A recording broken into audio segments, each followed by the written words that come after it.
Honourable Member for Papineau.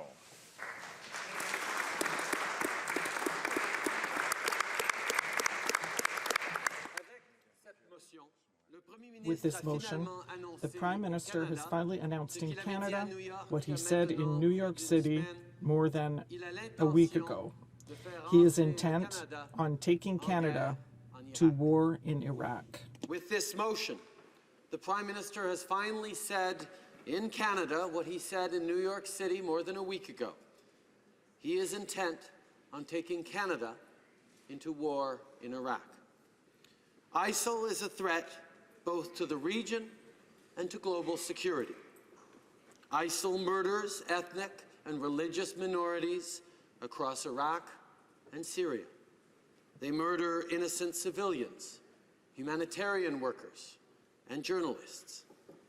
These awful acts have been documented, often by the perpetrators themselves. This is why the Liberal Party supported a 30-day non-combat role in good faith, and on which we were briefed. This time, instead of briefings, there has been only overheated rhetoric. Liberals will raise the following core principles in the debate. 1.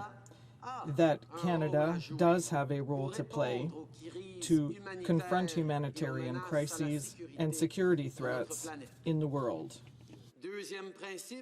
Second principle, that when a government considers deploying our men and women in uniform, there must be a clear mission overall and a clear role for Canada within that mission. Third principle, that the case for deploying our forces must be made openly and transparently, based on clear and reliable, dispassionately presented facts. And 4, that Canada's role must reflect the broad scope of Canada's capabilities and how best we can help. Unlike the Prime Minister, Liberals believe Canada can make a more helpful contribution to the international effort to combat ISIL than a few aging warplanes. I think Canadians have a lot more to offer than that. We can be resourceful, and there are significant, substantial, non-combat roles Canada can play.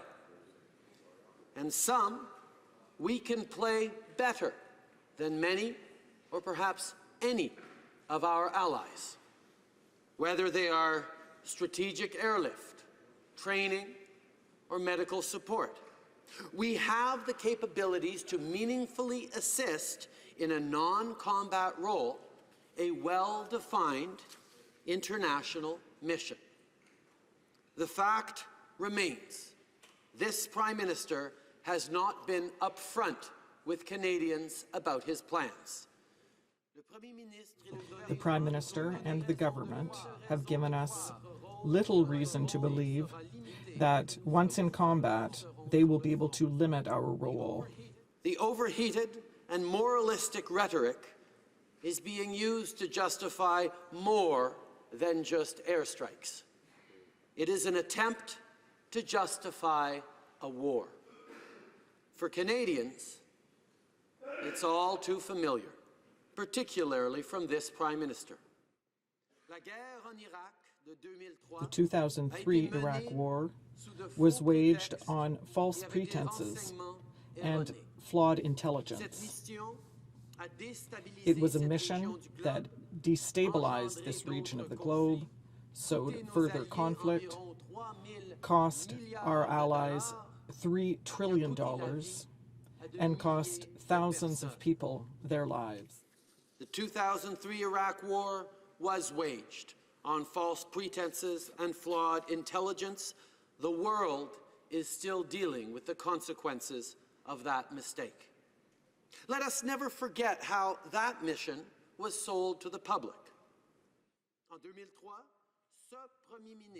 In 2003, this Prime Minister called President Bush's Iraq War a matter of freedom, democracy, and civilization itself.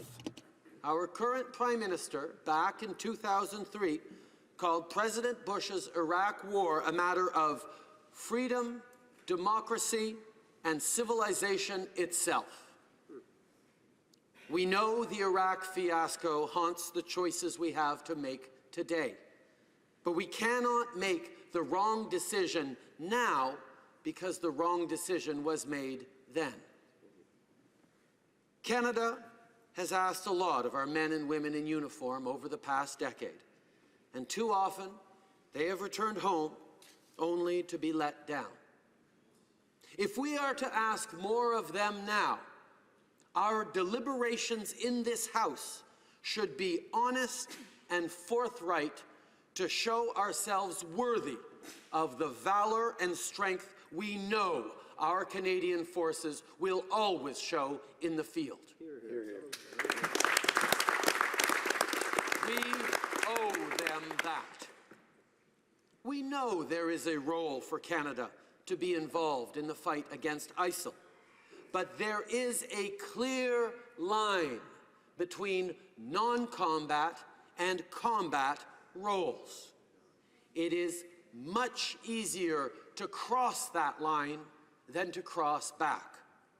It is always easier to get into a war than to get out of one. The Prime Minister has a sacred responsibility to be honest and truthful with people, especially about matters of life and death. At the end of every decision to enter combat is a brave Canadian in harm's way. We owe them clarity, and we owe them a plan. The Prime Minister has a sacred responsibility to be honest and truthful with people, especially about matters of life and death. At the end of every decision to enter combat is a brave Canadian in harm's way. We owe them clarity. We owe them a plan. Most of all, we owe them the truth. The Prime Minister has offered none of those. The Liberal Party of Canada cannot and will not support this Prime Minister's motion to go to war in Iraq.